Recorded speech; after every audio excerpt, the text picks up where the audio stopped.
So good evening, everyone. My name is Maurya Hanspal, and in this session, we're going to continue our previous discussions on portfolio management. And this is the session number 6 or 7 on portfolio management, which I remember.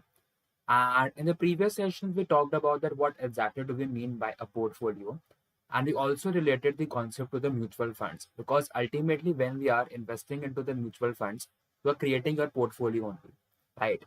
Then we also try to talk about the advantages and disadvantages of a mutual fund.